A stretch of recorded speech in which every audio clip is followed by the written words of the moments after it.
다음 연사는 카카오 정책팀의 정재관 박사님입니다.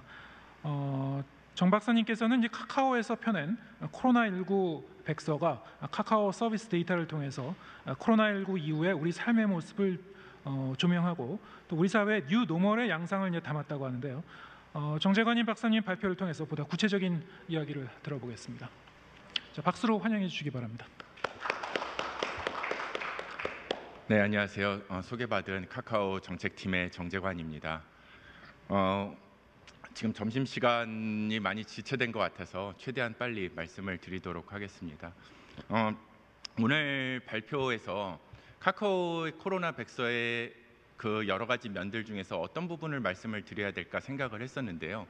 제가 카카오 백서를 코로나 백서를 처음 기획하면서 지금까지 진행하는 동안 가장 많이 들었던 질문이나 피드백 중에 하나가 만나서 뭐 이런 취지를 설명드리고 하면 이걸 카카오에서 왜 해요?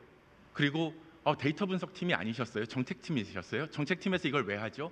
라는 질문이었어요. 그래서 아마 그 두 질문을 설명드리면 저희 백서의 콘텐츠를 보다 폭넓게 이해하실 수 있지 않을까라는 취지에서 준비를 했고요.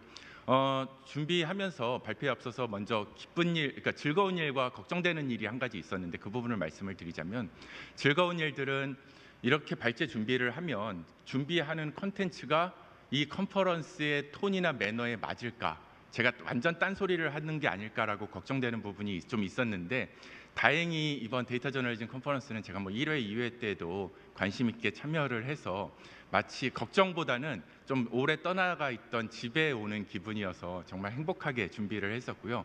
걱정되는 부분이 있었다면, 솔직히 말씀드리자면 카카오 코로나 백서를 처음 기획하면서 지금까지 끌어오는 동안 우리가 갖고 있는 데이터를 좀 설명드리는 것, 스토리텔링 정도만 생각을 했지, 사실 뭐 저널리즘이 갖고 있는 테크닉이라던가 취지, 그런 것들을 고려하지는 않아서 저널리즘의 잔치, 저널리스트들의 잔치에 제가 좀 끼인 게 아닌가라는 걱정을 하긴 했었는데요.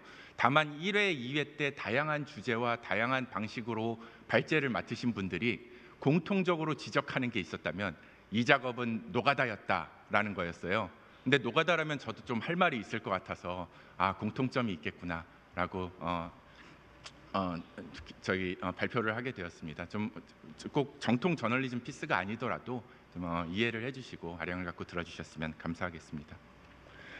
말씀해주셨던 것처럼, 말씀드렸던 것처럼 왜 카카오가 코로나 백서를 쓰게 될까라는 부분에 대해서 좀 설명을 드리고자 하는데요.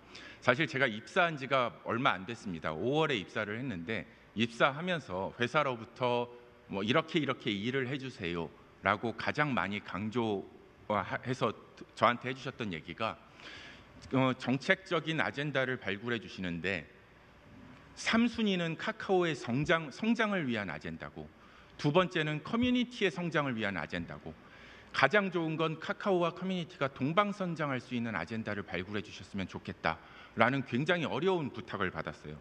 그래서 이것들을 어떻게 하면 그 취지에 공감할 수 있을까? 제가 이제 뭐 창의력이 없어서 정말 많은 데이터와 언론들, 기사들, 그리고 이제 자료들을 찾아보게 됐는데요.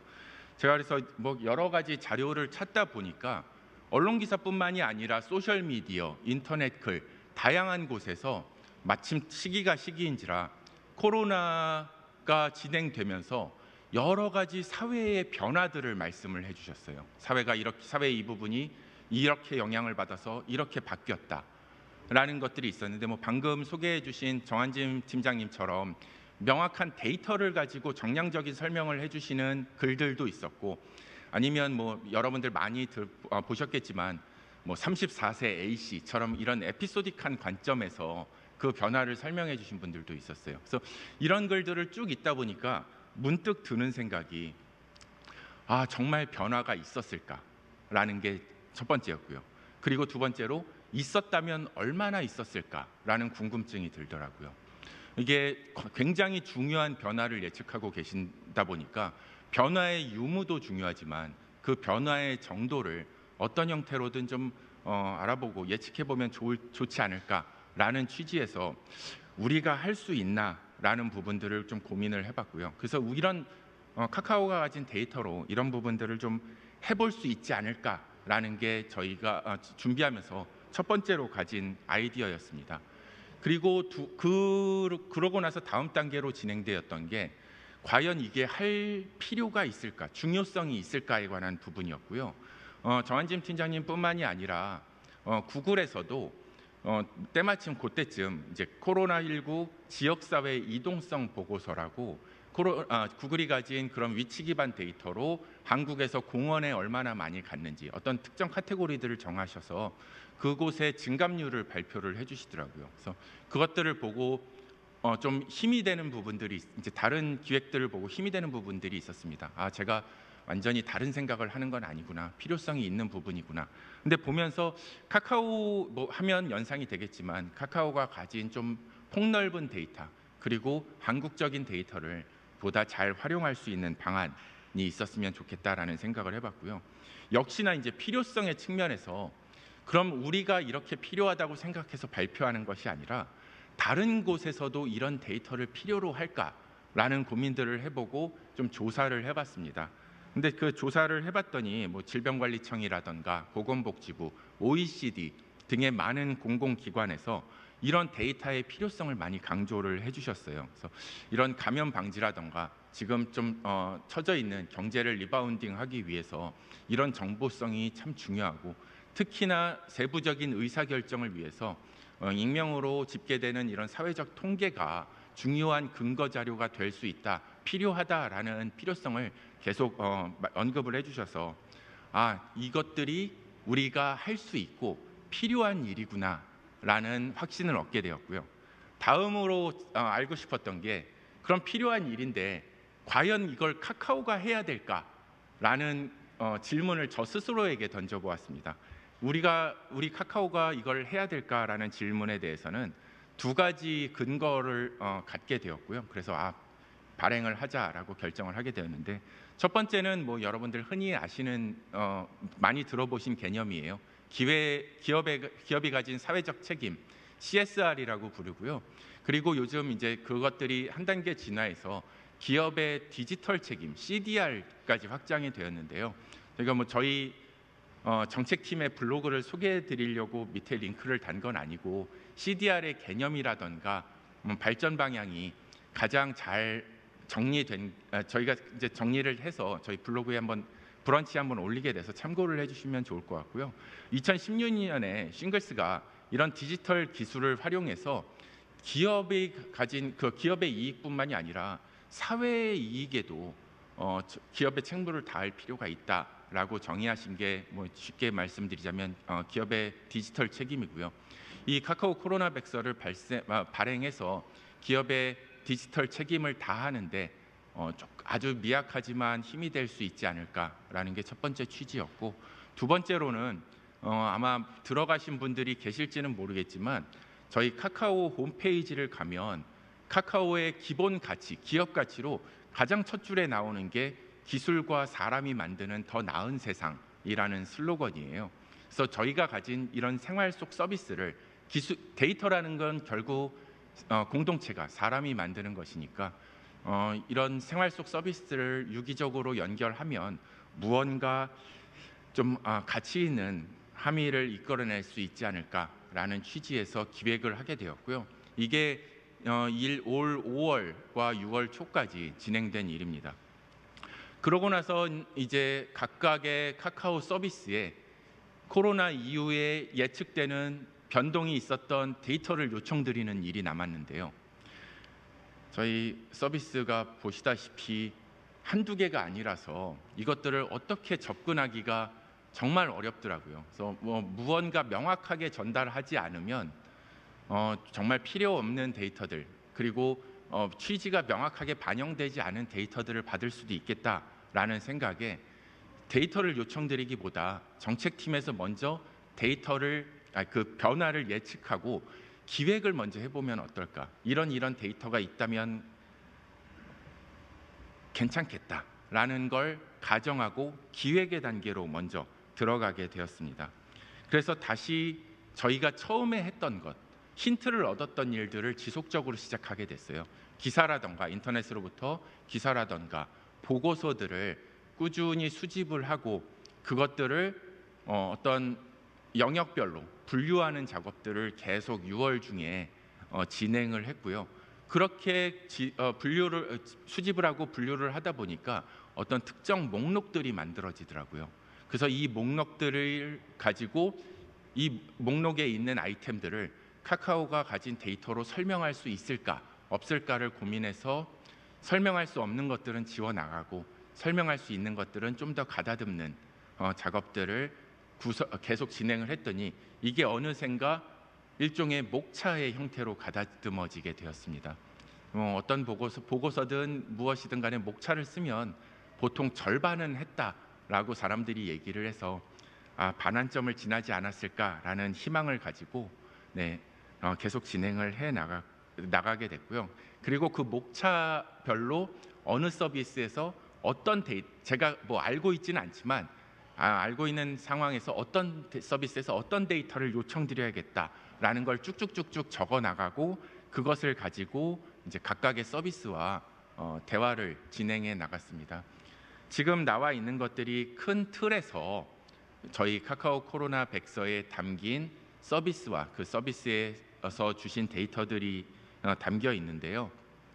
제가 이 제목을 협업, 쉼표, 협업, 유유라고 지은 것은 협업이 어려운 게 아니라 이렇게 새로운 무언가 데이터를 정리하는 과정을 진행할 때 세심한 기획이 얼마나 중요한가를 말씀드리기 위해서 이 유유라는 아이콘을 적게 되었는데요. 저는 저 나름대로 굉장히 좀 세심하게 기획을 하고 스토리텔링도 하고 정리를 해서 데이터 그 서비스 팀과 커뮤니케이션을 하고 있다고 생각을 했는데 이 부분을 커뮤니케이션을 데이터를 실제 다루시는 분들과 했었어야 되는데 우선 기획팀과 하다 보니까 좀 왜곡이 있었고 그리고 제가 좀 너무 러프하게 생각을 했던 게 데이터를 너무 세분화해서 받으면 저도 정리가 힘드니까 주차별로 주세요 라고 그냥 요청을 드렸는데 이 주차에 대한 명확한 정의를 안 드리다 보니까 어떤 서비스에서는 지도에 나와 있는 주차로 정리를 해서 주시고 어떤 서비스에서는 1월 1일부터 7일 단위로 끊어주시고 해서 이게 맞지가 않는 좀 상황이 생기더라고요. 그래서 결국 다시 요청드리고 정리하고 다시 요청드리고 정리하는 이런 커뮤니케이션의 과정을 6월, 7월 동안 계속 끊임없이 진행을 해 나갔는데 아마 제가 다음번에 비슷한 기회가 있다면 이런 정리의 과정들을 그리고 요청의 과정들을 보다 세심하게 해야 되지 않을까라는 생각을 해보았습니다. 데이터를 어떻게 수집을 하고 어떻게 정리를 할까 고민하는 와중에서 수집 기간은 작년 1월 1일부터 올 6월 30일까지로 잡았습니다. 데이터를 요청드릴 때의 기간이 7월 중순이어서 7월까지의 데이터는 요청드리지 않았고요. 가장 최근의 시점이 6월 30일로 잡았고 다만 이 데이터를 비교해서 데이터를 보여주는 과정에서 이 변화가 얼마나 있었는지를 설명을 드려야 되는데 그러다 보면 작년 이맘때 같은 시기와 비교를 해서 그 증감 변화의 폭들을 말씀드려야 될 수도 있겠다라는 생각에서 작년 1월 1일부터 총 18개월의 기간 동안 데이터를 수집하게 되었고 수집의 지표는 여러분들이 흔히 아시는 뭐 PV나 UV 같은 일반적인 지표 이외에 각각의 서비스에서 활용하시는 지표들을 충분히 문의를 하고 질의를 하고 어떤 의미인지 확인을 한 이후에 그것들이 코로나에 영향을 미칠 만한 것들을 전반적으로 수집하고 정리하는 과정을 거쳤습니다. 그리고 분석은 시계열 방식, 그러니까 어떤 특정 시점 이후로 쭉 증가나 감소의 세를 보여주는 아까 정한진 팀장님께서도 그 시계열 방식의 그래프를 보여주셨는데요.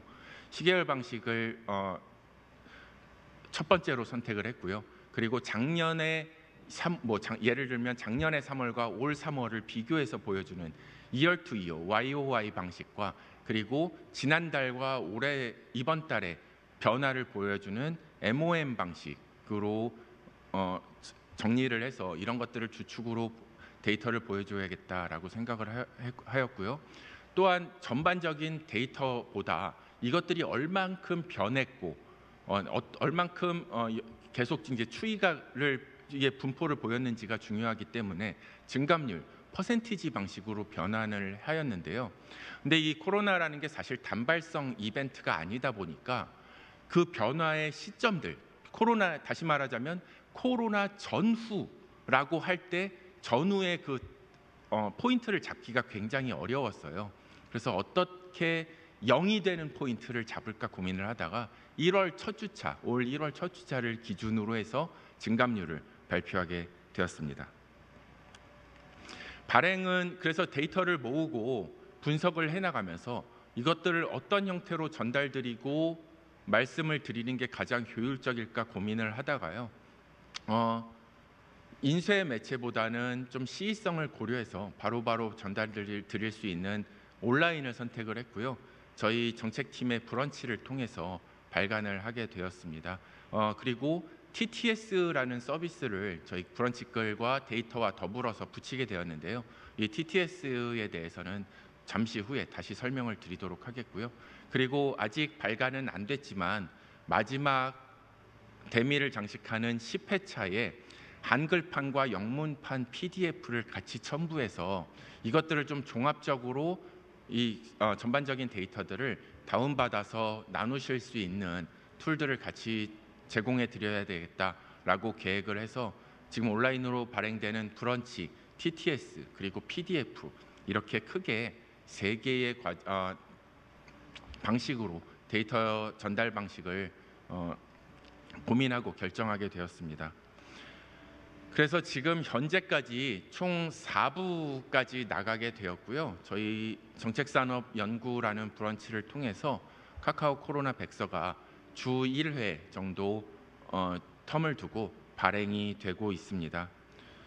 이 지금까지 발행된 내용이 어떤 것들을 담고 있는지는 짤막하게 추후에 다시 설명을 드리도록 하겠고요. 이렇게 브런치글 이외에 저희가 아까 TTS라는 서비스를 또 별도 추가를 했다라고 말씀을 드렸는데 사실 이것들을 인쇄 매체로 발표를 하자 하는 건 어떨까라는 걸 논의하는 시점에 저희가 같이 아이디어로 나왔던 게 점자책이었어요. 이 카카오 코로나 백서에 담긴 컨텐츠는 어떤 특정 일부의 사람들에게만 유용한 게 아니라 정말 모두가 알아야 될 정보라고 생각을 했고요. 그렇기 때문에 접근에 제약이 있는 어떤 계층이 있어서는 안 되겠다는 생각에 그 계층들을 모두 포괄할 수는 없지만 최소한 시각적인 으로 이 데이터를 접근할 수 있는데 장애가 있으신 분들, 그러니까 제약이 있으신 분들에게 도움을 드려야겠다라는 생각에 점자책을 고민을 하다가 온라인으로 바뀌면서 점자책을 대체하기 위해서 음성 엔진, 저희 카카오 엔터프라이즈의 음성 엔진이라는 서비스를 접목을 시켰는데요. 이것들은 뭐 여러분들 쉽게 이전에도 경험해 보셨던 거예요. 그러니까 어떤 음성들을 그러니까 녹음을 해서 프로그램을 거치면 텍스트로 변환을 한다던가 반대로 텍스트를 프로그램을 거치면 음성으로 읽어준다던가 이런 서비스가 있는데요. 저희는 저희 브런치에 담긴 텍스트를 음성으로 변환시켜서 이 MP3 파일로 변환해 주는 서비스를 여기 곳에 이용을 해서 이 백서의 내용들을 보는 것 이외에 들으실 수도 있게 준비를 하였습니다. 근데 본의 아니게 이런 시각적인 제약이 있으신 분들만 타겟으로 이런 TTS를 준비를 했는데요. 그래서 이 MP3 파일을 카카오 TV에 올려서 이렇게 플레이하실 수 있는 창을 저희 매 브런치 발행글마다 넣어놨는데 의외로 이게 호응이 되게 좋으시더라고요. 왜냐하면 이 글들을 읽기 싫고 혹은 읽을 시간이 없고 그냥 들으셨으면 좋겠다라는 분들도 꽤 계셔서 의외로 조회수가 상당히 많이 나와서 이런 부분들이 의미가 있었습니다. 저희 브런치 글 안에서는 크게 말씀드렸듯이 시계열 방식으로 구성되는 데이터가 있었는데요. 브런치 안에서는 데이터 수집은 2019년 1월부터 했지만 브런치 안에서는 2020년 1월 첫 주차부터 담게 되었어요. 왜냐하면 저희가 처음에 이제 2019년부터 시계열 데이터를 그래프를 그려나다가 보니까 그리고 이제 리뷰를 받다 보니까 리뷰를 해주시는 분들이 막상 코로나가 시작돼서 진행되는 시점이 너무 우측으로 짧게 디스플레이가 되다 보니까 그 부분들의 변화가 이렇게 정확하게 안 보인다는 의견들이 있어서 좀 어렵게 데이터 수집을 하고 그래프를 그렸는데 2019년을 다시 드러내고 2020년 1월 첫 주차부터 그래프를 그려나가서 이런 변화들이 명확하게 보일 수 있도록 다시 넣어놨고요. 또한 그 2월 18일에 31번 슈퍼 확진자라고 부르는 저희에게 또 중요한 터닝 포인트가 있었고 5월 8일에 이태원 집단 감염이라는 또 중요한 터닝 포인트가 있었어요. 이 중요한 터닝 포인트가 있는 점들을 이렇게 세로로 명시를 해놔서 이런 데이터들이 쭉 흘러나가는데 어떠한 변곡점들이 있었는지를 참고하시면서 보실 수 있게 이렇게 시계열 데이터로 구성을 해놓은 것들이 있었고요. 이 그래프는 참고로 지금 발행한 이후로 많은 언론들에서 감사하게도 관심을 가지고 저희 백서를 보도해 주셨는데요. 아마 보도해 주신 기사 중에서 가장 많이 인용된 게 이 그래프가 아닌가 싶습니다. 저희 카카오톡의 수발신량 증감 그래프고요. 코로나 이후로 최대 45%가 증가해서 이 부분들에 많은 관심을 가져주시더라고요. 그리고 지난 작년 이맘때와 어떻게 변화가 있었는지에 대한 부분들은 YOY 그래프로 이렇게 그려나갔고요. 이것은 지금 보여드리는 그래프는 카카오톡의 선물하기 데이터가 작년 2월과 올 2월에 어떻게 증감폭이 있었는지, 작년 3월과 올 3월이 어떻게 달라졌는지를 이렇게 막대 그래프 형식으로 표현을 드려서 정말 작년 이맘때의 그래프와 어떻게 달라지는지를 좀 보여드리고자 했는데요. 이렇게 선물하기 그래프 같은 것들을 시계열로 보여드리지 않은 이유는 선물하기 같은 경우는 뭐 다른 데이터들도 그렇지만 데이터의 특성에 따라서 대표적으로 선물하기 그래프 같은 것들이 시간적인 것들을 많이 타요. 그래서 어떤 선물들은 특정 월에는 좀 선물이 안 되기도 하고 또 특정 월에 선물이 많이 이어지기도 하고 그래서 작년과 같은 기준으로 보여주는 게 그 데이터의 분석의 엄밀성을 케할 수 있겠다라는 생각이 들어서 이렇게 YOY 그래프로 표시한 것들도 있었고 그리고 2월과 1월을 기준으로 2월에 얼마나 증가했는지 3월에 얼마나 증가했는지 이렇게 월별 증감률을 보여드린 것도 있었습니다. 그래서 이렇게 크게 물론 다른 형태의 데이터 그리고 시각화 작업도 하긴 했지만 크게 이렇게 세 개의 방식으로 구성을 했고요. 이렇게 시각화 작업을 하는데 가장 중점을 둔 부분이 있다면 국민 중에 어떤 분이 이 백서를 읽더라도 직관적으로 이 데이터가 가진 변화 그리고 그 변화의 의미를 명확하게 이해하실 수 있도록 좀 가장 쉬운 방식으로 데이터를 표현해 보자라는 것에 중점을 두었습니다. 시간이 많이 지체가 돼서 제가 어떤 것들이 1, 2, 3부 지난번에 지금까지 발행된 브런치 것들에 어떤 것들이 있는지를 간략하게 하이라이트로만 보여드리려고 하는데요. 우선 1부에서는 코로나 이후에 어떤 변화들이 있었는지를 키워드 중심으로 약간 인트로의 개념으로 설명드리는 게 저희 백서의 첫 번째 편이었어요. 그래서 첫 번째 편은 아까 보셨던 카카오톡의 수발신량 증감 추이라든가 그리고 카카오톡뿐만 아니라 페이스톡들이 사회적 거리두기가 지속이 되고 만나지 못하면서 그 대안으로 페이스톡이 얼마나 증가하고 감소하게 되었는지를 또 시계열적으로 보여줬고 2부에서는 그러면 그 집안에만 있다 보니까 생활의 패턴들이 어떻게 바뀌었는가에 대해서 좀 알아보기로 했어요. 그래서 대표적인 걸로 멜론 서비스가 있는데요. 멜론 서비스가 1월 이후로 집에만 있다 보니까 이렇게 음악과 함께하는 집안의 생활들이 이어졌다라는 것들을 이렇게 멜론 서비스의 증감률로 발표를 했고요. 또한 멜론을 일주일에 하루나 이틀을 듣는 사람들의 비율은 감소하고 매일 음악을 듣는 사람들의 비율이 증가하더라라는 것들을 이런 그래프를 통해서 확인할 수 있었고요. 그리고 이런 멜론이나 저희 이런 미디어 서비스들이 일반적으로 보이는 공통점이 출근을 하는 9시까지 서비스 이용량이 쭉 증가를 하다가 지금 이렇게 빨간색 그 안에 사각형 안에 부분을 오른쪽에 좀 확대를 해놨는데요. 9시 출근을 해서 이제 정리하고 일을 준비하는 시간 내 그 사용량이 좀 지체가 되는 현상들이 발생을 해요.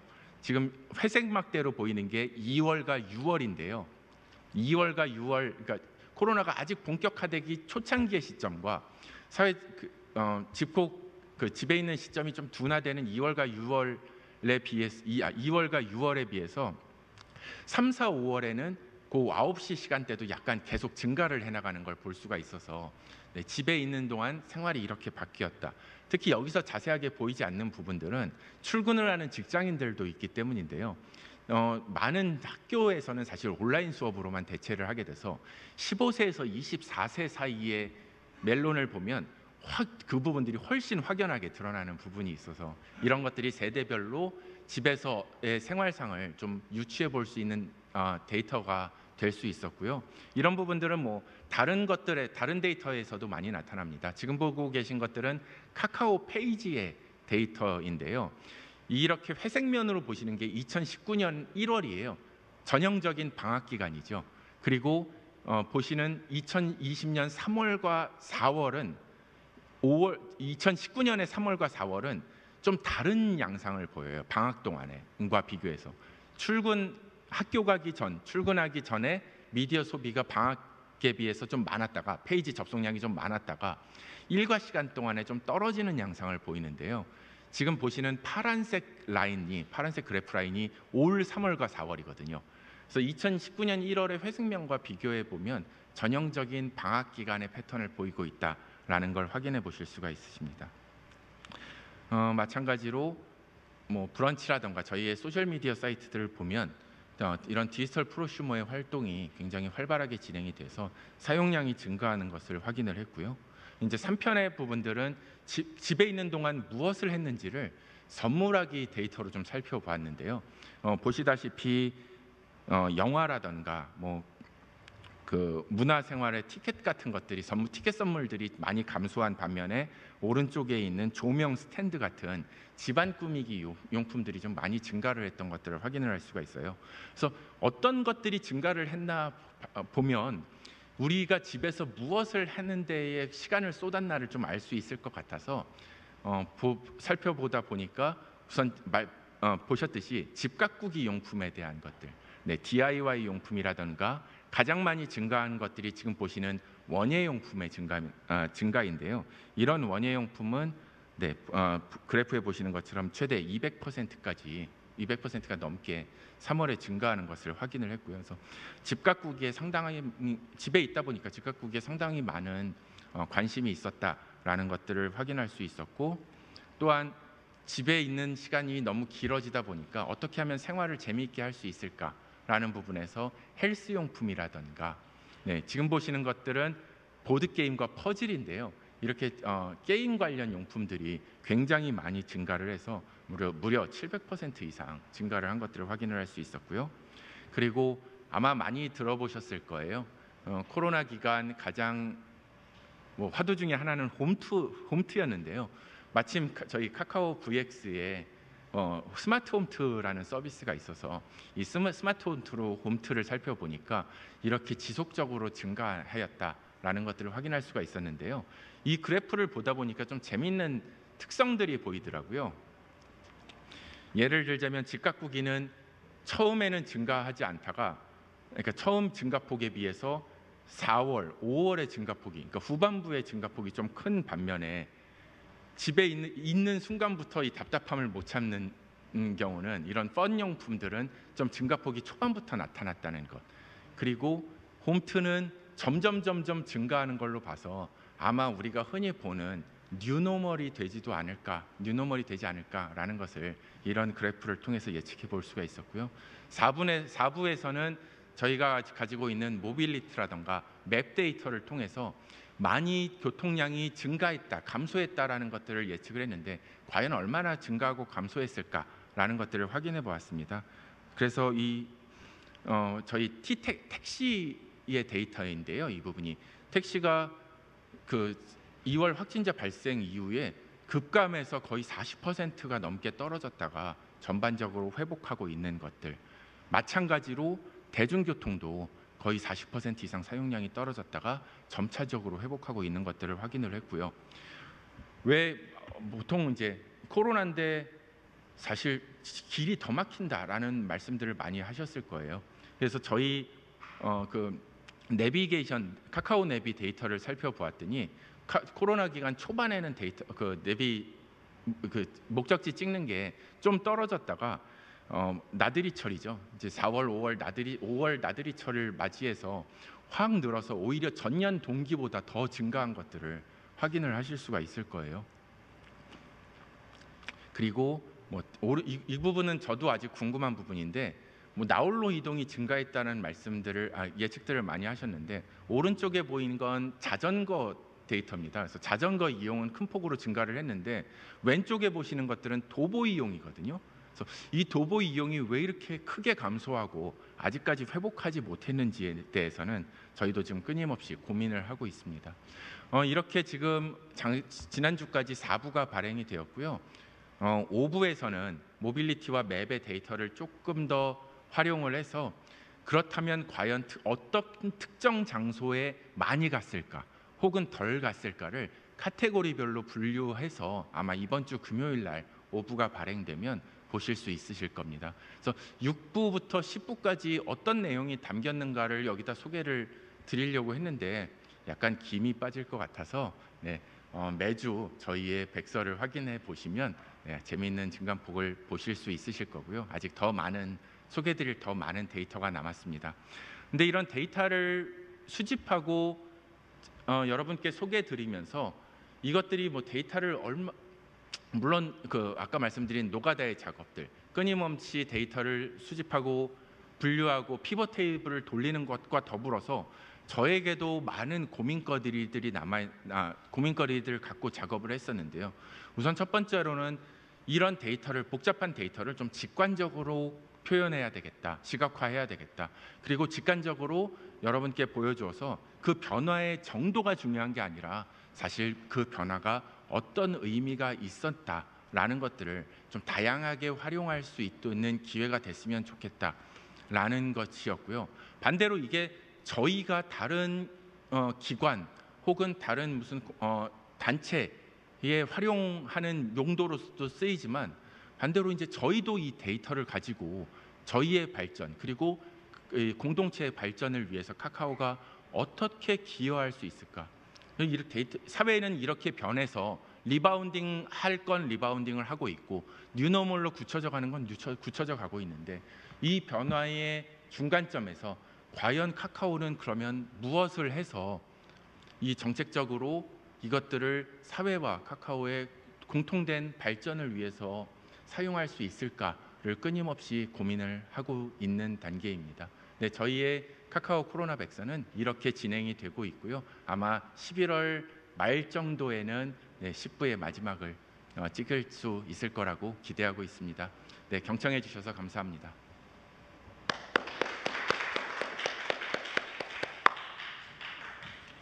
네, 정재관 박사님의 발표 들으셨고요. 기존에 이제 카카오 모빌리티 보고서가 이제 매년 나오고 있습니다만 이번 프로젝트는 그것보다도 훨씬 더 방대하고 굉장히 포괄적인 프로젝트였던 것 같습니다. 말씀 들어보니까 이제 정 박사님처럼 자료 기반의 연구에 이제 훈련된 그런 전문가분도 처음에 이제 이것을 기획하고 수집하는 그 단계에서 여러 가지 시행착오가 있었다는 그런 부분 굉장히 좀 진솔하게 말씀해 주셨는데 이렇게 좀 방대한 프로젝트를 기획하고 진행하시는 분들은 누구나 좀 겪을 수 있는 부분 같고요. 많은 참고가 되셨을 것 같습니다. 저희가 지금 오전에 계획됐던 거를 계속 전달해 드리다 보니까 시간이 굉장히 많이 지체되는데요. 그 부분에 대해서 이제 좀 양해 말씀드려야 될 것 같고요. 한 가지만 좀 질문드리겠습니다. 그러면은 이 카카오에서 이제 이런 프로젝트를 11월 말까지 계속 진행하고 계신데요. 다른 통신사나 다른 이 데이터를 많이 사용하시는 그런 업체에서도 관련 데이터를 좀 더 시민이나 아니면 언론이나 아니면 연구자분들이 이제 활용할 수 있도록 좀 변형된 방식이나 아니면 비식별화된 그런 형태로 데이터를 공개하기도 하시는데요. 카카오에서는 앞으로 뭐 그런 부분에 대해서는 좀 더 뭐 에그러게이트된 그런 형태라든가 아니면 비식별화된 형태로 지금 그 진행하시는 프로젝트 관련 데이터를 또 그 공유하실 계획은 없으신지 뭐 그런 부분도 좀 궁금한데요. 뭐 어떻습니까? 뭐 구체적으로 저희가 어떤 데이터를 어떻게 공개해야 되겠다라는 구체적인 계획이 수립된 것은 없지만 초반에 말씀드린 것처럼 이런 데이터를 그러니까 비식별적인 정보를 가공을 해서 그 사회에 좀 어떤 정보 전달을 하는 것이 기업이 가진 뭐 다른 기업을 제가 말씀드리는 것은 좀 어폐가 있을 것 같고요. 카카오가 가진 뭐 기업의 사회적 책임 중에 하나라고 인식을 하고 있습니다. 다만 저희 이제 이 카카오 코로나 백서는 이 데이터를 가공해서 공개하기에 아까 초반에 말씀드렸던 것처럼 정당성이라든가 필요성 등이 좀 맞아떨어져서 공개를 하게 되었고요. 이러한 필요성이 있는지는 저희 팀에서도 꾸준하게 관찰을 하고 차후에 계획을 세우도록 노력을 하고 있습니다. 네, 그 부분은 아무래도 뭐 개인 정보라든가 그 프라이버시와 관련된 뭐 여러 가지 그 이제 검토할 부분이 있기 때문에 아까 그 정한진 팀장님도 그 부분에 대해서 간단하게 언급을 하셨습니다만 앞으로 뭐 국내에서 그 관련해서 뭐 어떤 민감한 이슈가 이제 제기된 적은 없습니다만 앞으로 향후에도 데이터 저널리즘 컨퍼런스에서 이런 그 데이터를 어떻게 공개할지 이런 부분에 대해서도 좀 세부적으로 좀 토의해 볼 만한 주제인 것 같습니다. 정재관 박사님의 발표 내용이 뭐 이런 그 데이터를 굉장히 방대하게 보유하고 계신 기업이 사회 현상을 진단하고 여러 가지로 좀 앞으로 이제 그 변화하는 미래상을 탐구해 나가는데 어떤 그 도움을 주고 사회에 기여할 수 있는지 좀 입체적으로 좀 저희가 조망해 볼 수 있는 기회였던 것 같습니다. 정 박사님의 발표는 여기까지 듣겠습니다. 고맙습니다. 네, 감사합니다.